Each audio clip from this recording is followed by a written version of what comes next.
Have you ever shared details about your debt with someone and regretted it later? Maybe you were judged, maybe you received terrible advice, or was maybe someone used that information against you. Debt is common. Millions of people have mortgages, credit cards, personal loans, or car loans. But there are certain things about your debt that you should be very, very careful about sharing. And the question isn't whether you have debt, it's who knows the details and what they can do with that piece of information. In this video, I'll cover 7 things I never tell anyone about my debt and why keeping them private can protect your money, your relationship, and your future. Some of them are obvious. One of them will probably surprise you. And if you're new here, welcome. I'm Novah. I've spent over 15 years inside the banking industry as a credit risk professional. On this channel, I talk about debt topics from a risk perspective, and my intention is just to replace fear with facts on consumer debt issues so we can all win with our debts. If these are topics that interest you, consider subscribing and like each and every video that makes a difference to you. And share your comments too. Everything I share in this channel is purely for general financial education and is not meant for personal financial advice. Number 7 on this list is the one most people wouldn't expect to see here. It has nothing to do with scams or fraud, but it's quietly one of the most important. We'll get to it. The first thing is my banking and loan login details. Let's start with the most targeted one and the one that's evolving fastest. This may sound obvious, but people still fall victim to scams every day. We have always been told never to share our passwords, one-time verification codes, online banking credentials, loan account login details, because a legitimate lender will never ask you to reveal your password. What surprises a lot of people is how convincing these approaches have become of late, because scammers use urgency. There's a problem with your account. We need to verify your identity now and now. They can even make the call appear to come from your bank's own number. That's called spoofing, and it's real. The moment someone creates pressure around sharing a code or a password, stop, hang up, call your bank back on the official known number. Personal information used in loan applications. When you apply for a loan, you share a lot. Your identification details, driver's license, passport details, pay slips, bank statements, employment records. These documents contain valuable personal information. Sharing them carelessly can expose you to identity theft and fraud. The risk isn't just handing this to a scammer directly. A fraudulent identity document can be used to open bank accounts and apply for loans in your name. And the first sign something's wrong is often a declined credit application because someone else has already borrowed against your identity. Or you see a loan on your credit report which you honestly don't know about. A scammer doesn't always need your entire identity. Sometimes a few pieces in the right combination are enough to start causing real damage to your credit file. Always store sensitive documents securely and only provide them to legitimate organizations. It's recommended to get your credit report regularly. It's free periodically. In Australia, you can get a free credit report from each of the credit reporting bodies every 3 months to check for applications you didn't make. And the third one is the full extent of my financial struggles. This isn't about suffering in silence.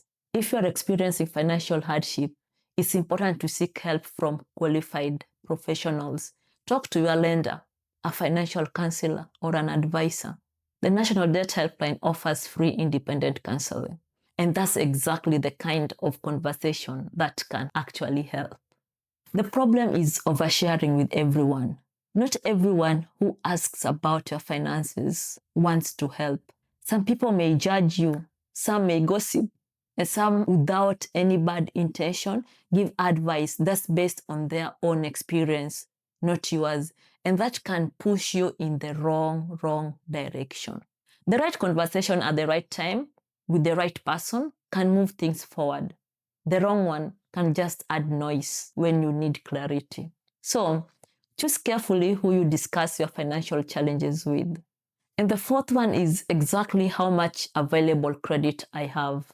Here's one that surprises people. I've got 20,000 credit card limit. My bank approved me for another 30,000. It may seem harmless, but revealing large amounts of available credit can attract unwanted attention. People who know your limits may pressure you to lend them, assume you can cover shared expenses, or ask you to guarantee their loans. And here's the risk on your side. Available credit is not the same as money in your account. Treating available credit like wealth is one of the fastest ways people find themselves in serious debt. And this is usually the point where people realize that protecting your financial information isn't about being secretive. It's about being selective. There's a real difference on that. And the fifth one, how desperate I am for money. This is one of the most important points on this list and one of the most human ones. When people are under financial pressure, the instinct is often to tell everyone, looking for help, looking for options, but desperation is visible and it attracts the wrong people. ScamWatch data shows predatory operators specifically target people who are visibly under financial pressure with unrealistic investment opportunities, high interest loan offers, and schemes that promise fast relief. If someone knows how urgently you need money, they know you are more likely to move fast without checking properly. When financial pressure is real, just slow down, not up. Seek professional advice first. The National Debt Helpline exists precisely for this moment. And the sixth one is the exact value of my assets. Many people openly discuss their home equity, their investment balances, their superannuation or pension amounts, savings accounts, how much they have there.